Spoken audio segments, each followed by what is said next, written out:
So there seems to be a disconnect between voters and big energy companies, and that fits in with losing faith in all institutions, politics, journalism, banks, the church, all that.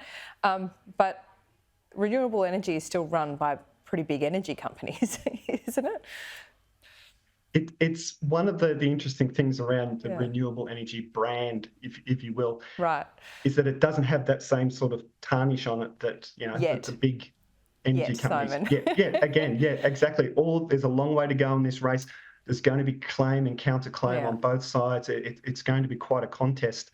But I think sort of stepping one step away from the focus groups for a moment and talking about sort of the broader political strategy, I think this is the interesting thing is you had a government that was losing altitude very much on cost of living and those sorts of issues. And now, the coalition has pivoted and given permission, in a sense, for a debate around energy and energy policy, which I think the government Interesting you say that. Yeah, I agree with you, and you can see that. I think Albo's got that message from the focus groups, and that's why he is bringing this up time and time again. Usually you concentrate on your own policies rather than airing, the opposition's, although, the negativity does work, we know that. But is Dutton getting any points for actually taking a risk and being bold? Yeah. So there are particular voter cohorts where that, I might not even agree with nuclear energy, but, good on him for putting up some ideas. Absolutely.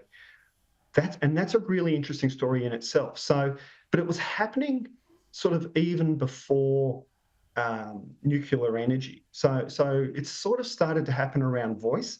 So there's a type of aspirational voter who was very, very much important to Scott Morrison's win in 2019, that they were sort of scared off by some of the economic reform that Bill Shorten was talking about at that time, and left the coalition in 2022 because they didn't think ScoMo was doing a good job and had sort of let down the country and let down their sort of sense of aspiration. The way he handled COVID contributed to their economic stress, those sorts of things.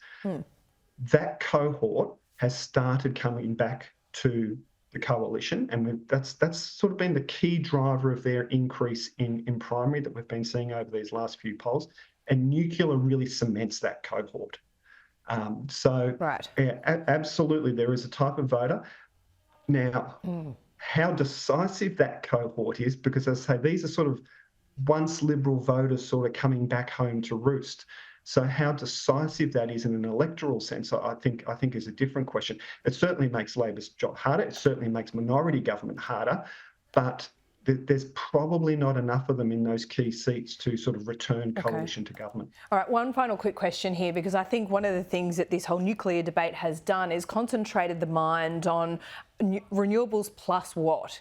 Because the government wants to focus on, almost 100% renewables. We know that's not achievable. They know that because it's in the targets. But by the time we get to 2050 and we're, there's a bipartisan agreement on net zero, there still needs to be 10 to 20% of that firming capacity.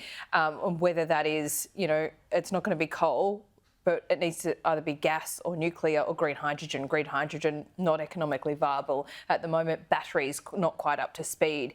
Is there an understanding within these focus groups that firming capacity is required as well as renewables, and it's all tied to price?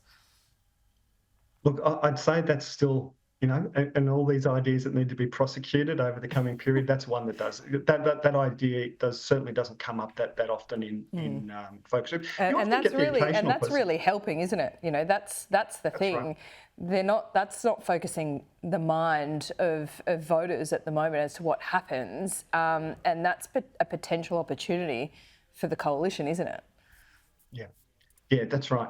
And it's so there's certainly sort of an understanding that we need a mix, and most folk at the moment, when they think of that mix, when I think about what we talk about in the focus group, what comes up, that mix in their imagination is probably more renewables plus gas for most folks. So whether Dutton can land nuclear as part of that mix sort of remains to be seen, the challenge. But certainly it's a renewables heavy future that most people think of when they turn their minds to it. Always great to talk to you, Simon. It's been a pleasure. We'll see you soon. Thanks, Laura.